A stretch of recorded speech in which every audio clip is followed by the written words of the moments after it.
Hello guys, and welcome back to another video. I hope you're all doing well. I know it can be hard sometimes during these lockdown times to sort of keep your spirits up, so hopefully this spicy new breakfast recipe would help keep your spirits up. So this is a lovely recipe for a South Indian breakfast called pea and carrot upma. Very simple, yummy, scrumptious meal to make. Can be vegan or vegetarian. So to start with, just add a bit of vegetable oil onto your cooking pan, let it heat up nicely, and then add your mustard seeds into it and let it splutter for about 30 to 40 seconds, I suppose. And once that's happened, add in all of your vegetables and add in all of the spices as well, so your ginger, your curry leaves, and also add in the green chilli that you've chopped up. Now, it's a yummy Moorish recipe this, and you can have this for breakfast or for brunch, for dinner, whenever you like really. Mostly we have it for breakfast or brunch. So add a bit of salt to all the veggies as well as it's cooking, and just saute it until everything is nice and soft. It's probably going to take about 7 minutes or so. Once the vegetables are nice and soft, you can add the turmeric into it and stir fry that for about 30 to 40 seconds.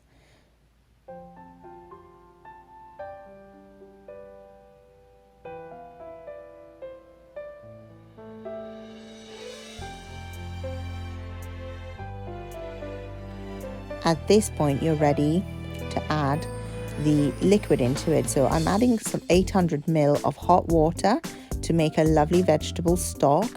Do taste the stock and add more salt if required, because of course this is also the seasoning for the semolina. So you've got to make sure that there is enough salt in there to season not only the stock but also the semolina. Bring it to a high boil for about 2 minutes with the lid on, and while you're stirring vigorously, just make sure you add the semolina a little by little into the pot, just to make sure that it doesn't form any clumps, because that definitely will mean that your semolina isn't going to cook through properly. So adding it very little by little and stirring vigorously, add all the semolina in to the liquid and keep stirring it until it goes from this kind of white grainy texture to a yellow kind of porridgey texture, when you know it's starting to absorb all of that stock. It probably is going to take a few minutes like this, a couple of minutes on a low flame with the lid open. Now, once it's starting to look very yellow with just a few bits of white grainy semolina left, just put the lid on and let it cook on the low flame, and keep stirring it every 2 to 3 minutes just to make sure the liquid is nicely dispersed within the semolina, and that it's being absorbed well, and certainly making sure that it doesn't stick to the bottom of the pan. You're probably going to have to do this for about 15 minutes or so.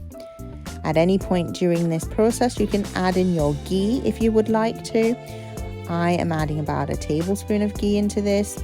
I'd say probably about 5-6 minutes into the cooking process of the semolina. And that just gives it a yummy, delicious, rich texture and flavour to this dish. You can completely miss this out if you want to keep this dish vegan. So keep doing this until you start to see the texture of the semolina change from a porridgey texture to one where it's kind of sticking together a little bit more and forming little clumps. You know at this point that all of the liquid pretty much has been absorbed into the semolina, which is exactly what you want, and everything is nicely cooked through. So that's pretty much what you're looking for in terms of texture there. So once it gets to this point, all you need to do is put the lid back on a jar and let it rest for about 15 minutes or so. And once it's cooled down enough, you just need to stir through it again so that it forms little tiny little clumps of the upma, like you'll see in a picture that I'm going to show you at the end of this video. I did cook it on the low flame for about 2 minutes without the lid, because I did want some of that liquid to evaporate from the upma. Again, just because I like a slightly more firmer texture to it. Of course, you don't have to do that.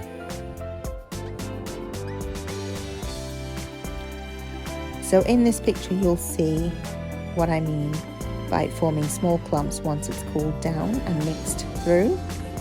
So I've just shown you a way to serve it. Normally we have it with bananas, which are these sort of small bananas that you get in Kerala, which are really yummy and sweet. You can go for any ripe banana that you have. You can also pop some chopped nuts on top of it. So I've used some cashew nuts today, and they're absolutely yummy. My son loves it. So that's it, you guys. That's the end of the video. I hope you really like this recipe. Do try it and let me know how you got on. If you are new to my channel, please do subscribe. I would love that. And press the like button, share this video, and press the bell icon for more notifications of when I post. Happy cooking, you guys. See you next time.